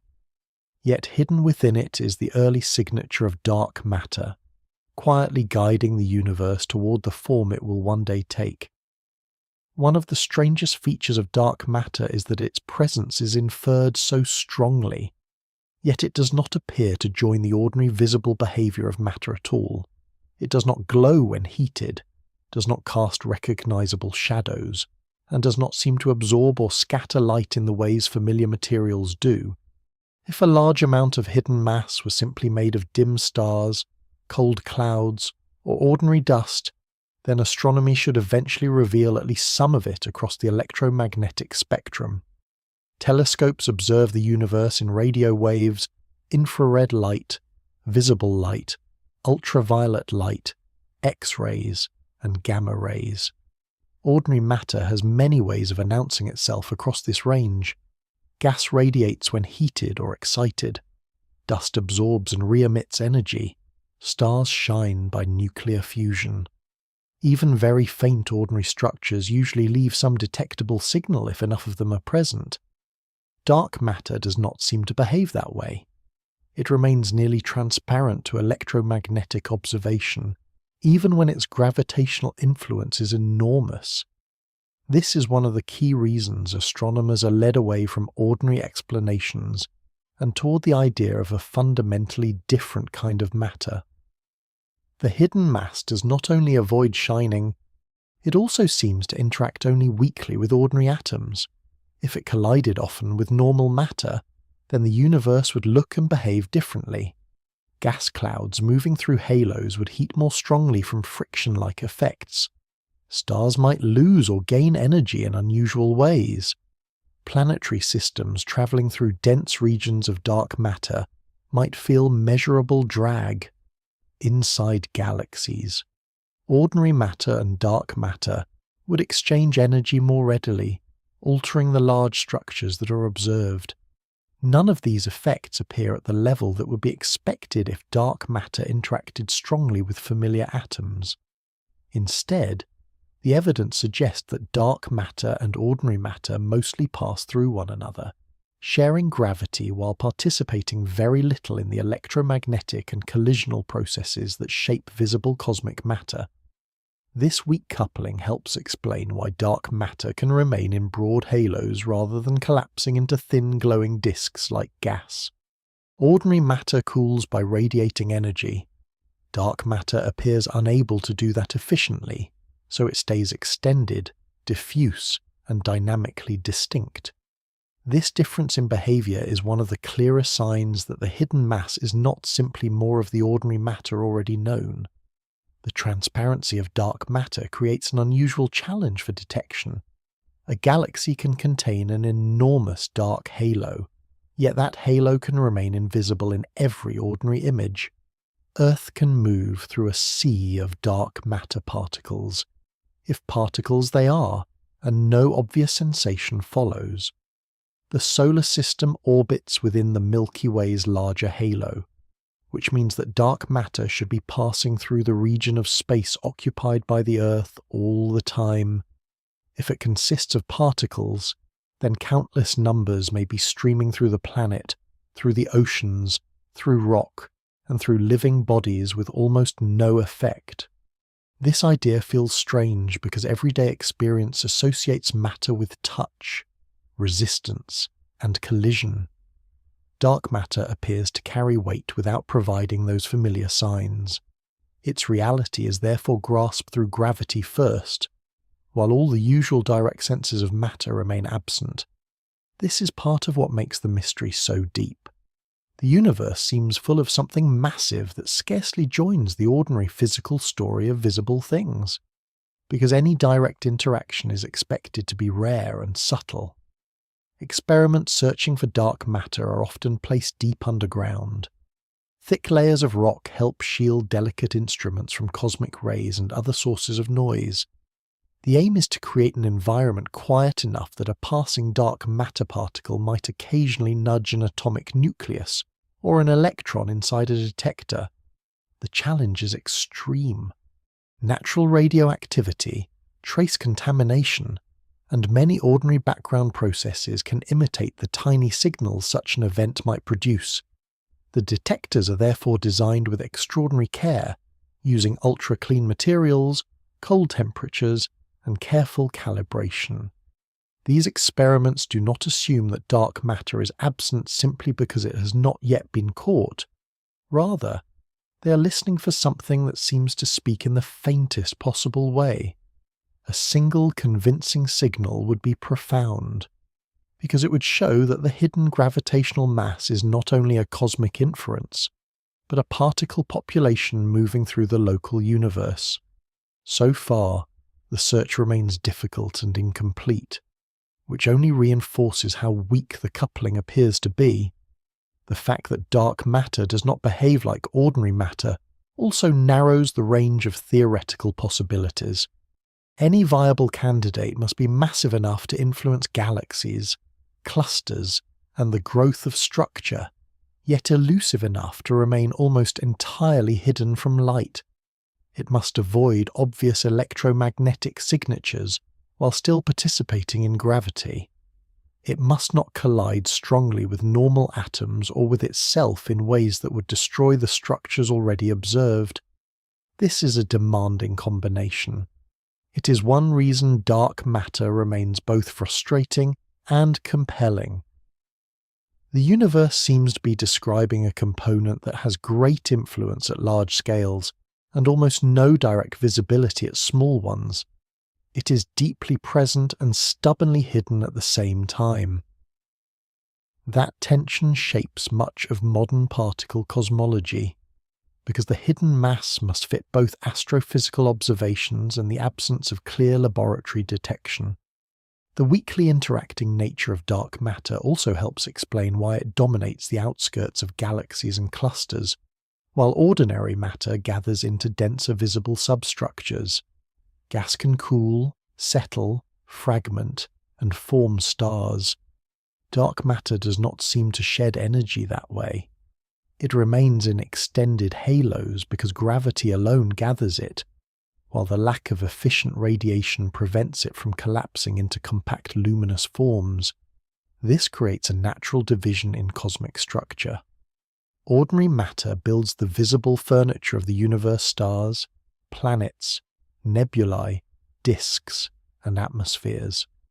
Dark matter provides the deeper gravitational rooms in which that furniture resides. The two components occupy the same universe but do not participate in it in the same way. One shines and collides and evolves chemically. The other shapes motion and structure while remaining almost entirely silent to ordinary observation. This silence is not emptiness. It is a different mode of presence. In the broader dark matter story, this section marks a transition from large-scale evidence toward the hidden physical character of the unseen mass. The question is no longer only how much extra gravity exists. It is also why the source of that gravity remains so difficult to detect by any method other than its pull. The answer seems to be that dark matter neither emits light nor couples strongly to ordinary atoms. That combination gives it an unusual freedom to fill halos, pass through collisions, and remain undisturbed by many of the processes that shape visible matter. It also leaves science in a delicate position. Astronomers can map where dark matter must be. Physicists can design sensitive experiments to look for rare interactions. Yet the thing itself remains just beyond direct grasp, in that near silence lies part of its fascination. Dark matter appears to be everywhere that gravity gathers the cosmos, yet almost nowhere that light reveals the ordinary material world. It is present, massive, and nearly untouchable, moving through the universe and perhaps through Earth itself, with a quietness that makes its hidden role all the more profound. As the search for dark matter moves inward from the larger structures towards smaller and more delicate systems, the question begins to change. It is no longer only whether hidden mass exists. By this point, the evidence from galaxies, clusters, lensing, ancient radiation, and simulations has already made that case powerful. The question becomes what kind of hidden matter best fits the finer details of the universe. Different possibilities leave different signatures, especially on small scales where the internal structure of halos, the abundance of tiny galaxies, and the density of galactic centers become sensitive tests. In this narrower region of the mystery, several major ideas appear. The most established broad framework is cold dark matter, a model in which the particles move slowly compared with the speed of light in the early universe. Slow motion here does not refer to low temperature in an everyday sense. It refers to low random velocity, meaning the particles do not stream rapidly across space and erase small structures as they form. This matters because a slowly moving dark matter component allows tiny early clumps to survive. Those clumps can grow into small halos, merge into larger halos, and create a universe rich in structure across many scales. On the larger scales, this picture works very well. It reproduces the cosmic web, the clustering of galaxies, and the broad history of structure growth with impressive success. cold dark matter therefore serves as the standard reference point, not because every detail is settled, but because its overall performance is so strong. Yet success on large scales does not end the inquiry. Some observations in dwarf galaxies and low surface brightness systems raise questions about whether the smallest structures in the cold picture match reality in every respect. This is where alternative possibilities become scientifically useful. Warm dark matter offers one such alternative. In this idea, the particles move faster in the early universe than cold dark matter would allow. That extra motion causes small density peaks to be smoothed out before they can grow. The consequence is a reduction in the number of tiny halos and a softening of the finest grained structure. This possibility is attractive because it may ease some tensions connected to the abundance of very small galaxies and subhalos, but there is a trade-off. If the dark matter is too warm, it smooths the universe too much, erasing structures that clearly do exist. Astronomers therefore test this idea by looking at delicate traces of small-scale structure, such as faint galaxies and patterns preserved in intergalactic gas. The universe acts like a speedometer. It reveals, through the survival of small structures, that dark matter cannot have moved too quickly for too long. Warm dark matter remains possible only within limited bounds, where it modifies the small scales without ruining the larger successes of the standard picture. Another idea takes an even stranger turn. Fuzzy dark matter imagines an extremely light quantum field whose wavelength can reach galactic scales.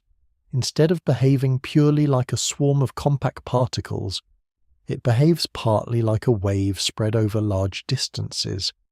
In such a model, quantum effects become important not only in microscopic laboratory systems, but across the interiors of galaxies. The wave nature creates a kind of pressure that resists being squeezed too tightly, which can soften the central density of a halo. This has made the model interesting in connection with the long-standing question of whether some galaxies have flatter inner mass distributions than simple cold dark matter simulations predict. Fuzzy dark matter is appealing because it offers a direct link between quantum physics and cosmic structure. At the same time, it must meet strict observational tests. If the wavelength is too large, it suppresses structure too strongly. If its effects are too weak, it becomes difficult to distinguish from the standard picture. The model therefore sits in a narrow space between elegance and evidence, offering an example of how far the dark matter mystery may reach across the scales of physics. Self-interacting dark matter introduces different possibility. In this picture, dark matter still interacts very weakly with ordinary matter, but it can scatter modestly with itself.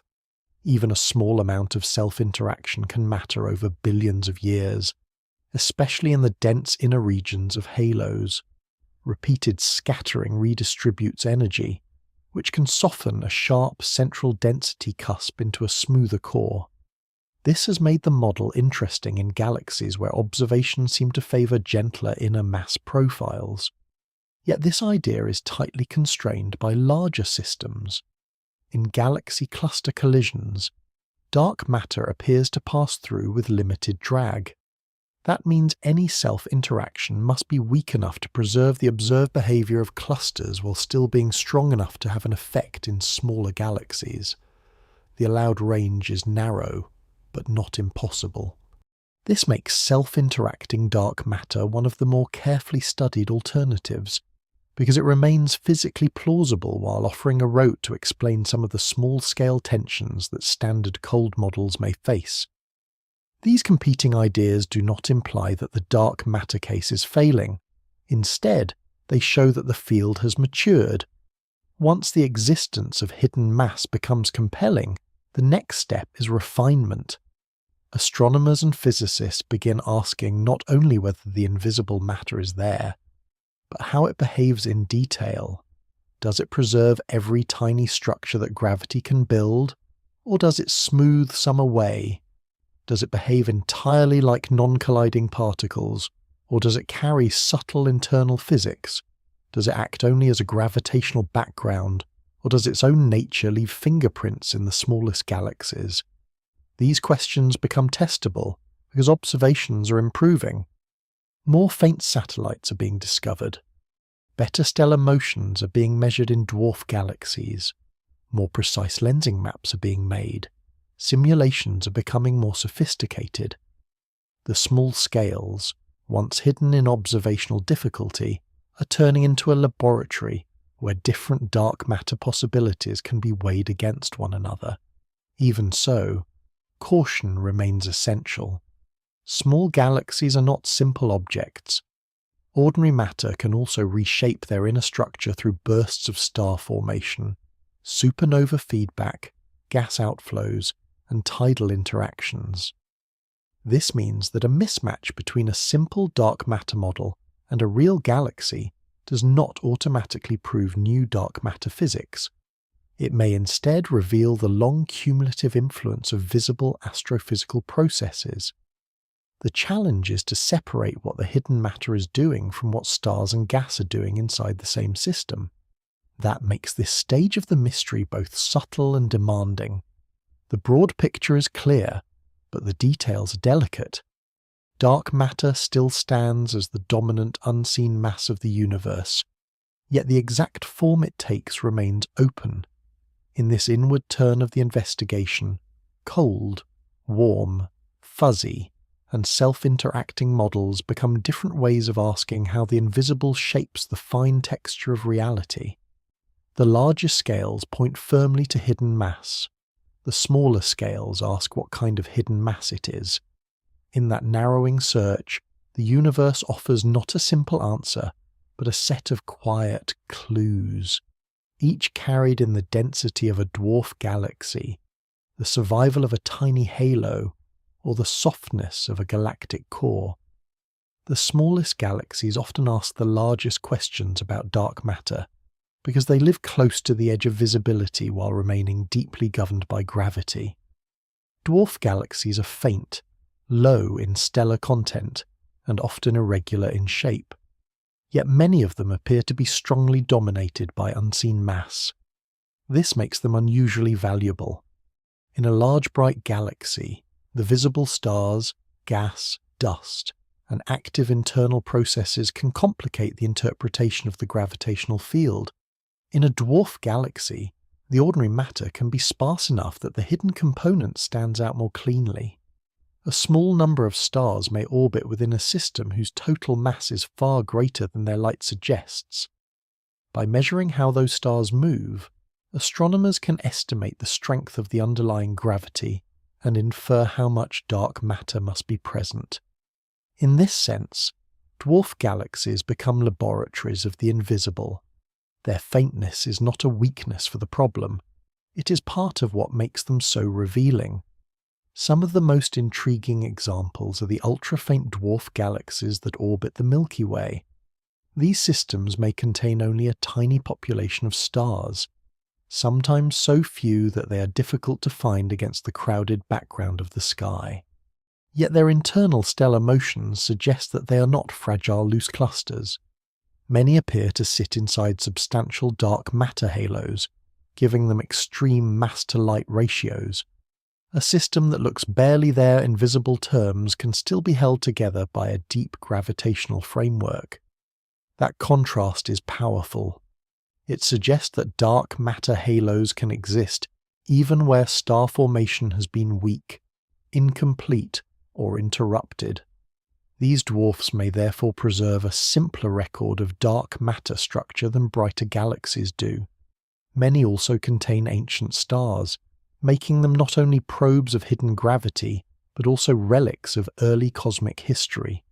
A single tiny galaxy can carry both the fossil chemistry of the young universe and the gravitational signature of unseen mass. The Milky Way's satellite system as a whole provides a broad test of dark matter on small scales. The galaxy is surrounded by brighter companions such as the Large Magellanic Cloud and the Small Magellanic Cloud, along with many fainter dwarfs discovered through modern surveys. These satellites orbit through the larger halo of the Milky Way, and their motions help trace the gravitational environment of the host galaxy. At the same time, their own internal structures help probe the nature of dark matter within small halos. Some satellites are elongated or disrupted, indicating that tides from the Milky Way are stretching them. Some leave behind stellar streams that record the path of disruption through the surrounding dark matter field. Others remain surprisingly intact despite their low luminosity.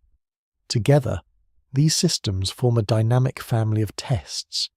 Each small galaxy acts like a probe released into an invisible ocean, its motion and shape revealing something about the currents through which it passes. This is where two famous puzzles arise. The first is the missing satellites problem.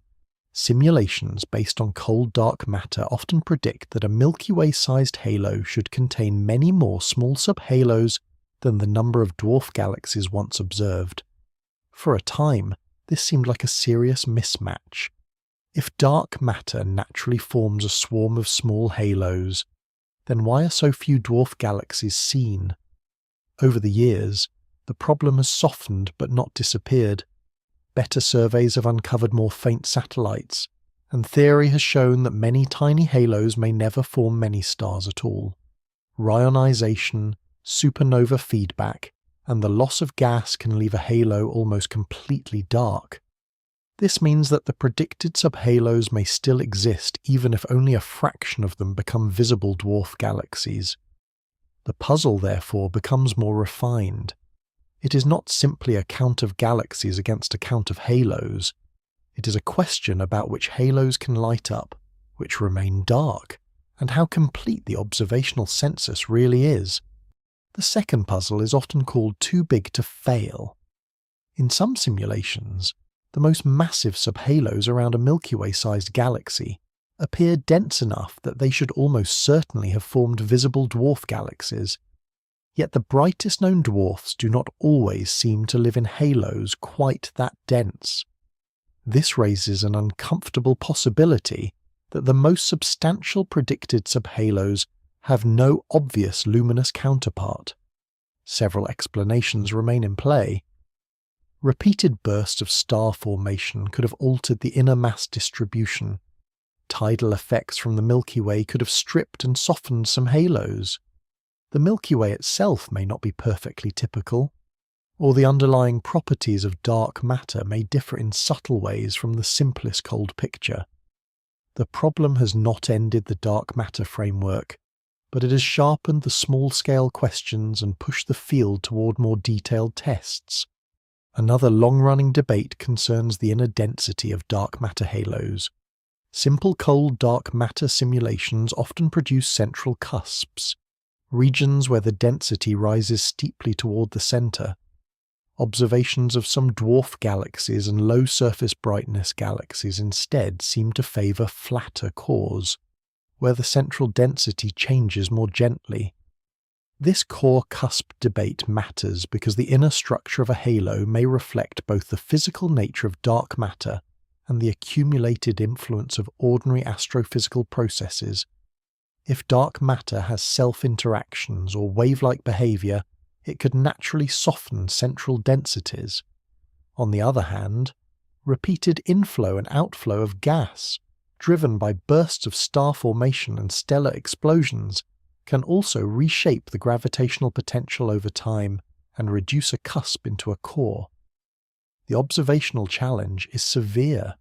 Measuring the inner mass distribution of a faint galaxy requires careful modelling, precise stellar motions, and attention to geometry, anisotropy, and environmental effects. The debate therefore remains active, not because the data are useless, but because the systems are subtle and the physics is layered. A particularly fascinating aspect of the small galaxy frontier is that not all dwarfs seem alike in their dark matter content. Some galaxies appear unusually deficient in dark matter for their size, or at least much less dominated by it than expected. Others, such as some ultra-diffuse galaxies, appear so faint in stars and so extended in size that dark matter may dominate almost everything about them. These apparent exceptions are valuable whether they hold up fully or not. A galaxy with very little dark matter would challenge the assumption that every galaxy forms inside a massive halo in the standard way.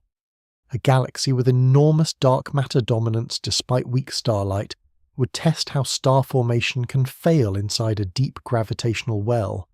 Even disputed cases serve the science by exposing where measurements are difficult and where theory is forced to sharpen. The smallest galaxies therefore draw the dark matter problem inward to one of its most sensitive levels. Large-scale structure shows that hidden mass exists. Cluster collisions show that it behaves differently from ordinary gas. Lensing maps where it lies. Ancient radiation records its early imprint. But dwarf galaxies ask finer questions. How many small halos survive? How dense are their centers? Which halos form stars and which remain dark? How does visible feedback alter the signal of invisible matter? These are not minor details. They are the places where a broad, successful theory meets the demanding texture of reality. In that sense, the smallest galaxies carry a disproportionate weight. Their faint stars move through deep unseen gravity, and in those motions the universe may be offering its most delicate clues about what dark matter truly is. The mystery has moved inward, from the cosmic web to clusters, from clusters to halos, and from halos to the tiny galaxies at the edge of sight. There, in systems so dim they can almost be overlooked, the hidden structure of the universe may be waiting to speak most clearly. Dark matter remains one of the quietest and most powerful presences in modern science. It does not shine like stars, does not glow like gas, and does not reveal itself in any ordinary image of the sky. Yet again and again, gravity points toward it. Galaxies rotate as though they are wrapped in far more mass than their light can show. Clusters stay bound, even when their visible matter seems too little. Light bends around invisible weight. Ancient radiation preserves the imprint of hidden gravity from the young universe. The smallest galaxies, faint and fragile in appearance, often seem to rest inside halos far larger than their stars would suggest.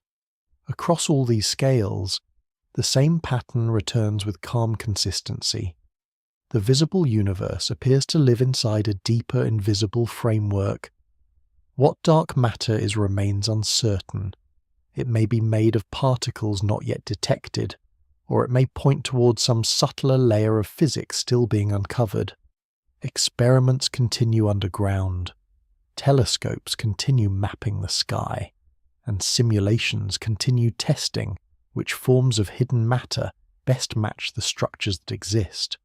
For now, the mystery remains open, but the evidence for unseen mass has grown too broad and too steady to ignore. Dark matter seems to shape the universe without joining its light, guiding galaxies, clusters, and the cosmic web from behind the scenes. And as the night sky settles into stillness, that unseen structure remains everywhere above, around, and beyond the bright stars. The universe appears calm, yet beneath that calm lies a hidden architecture, holding together the great dark spaces between the lights. It is silent, immense, and still unresolved.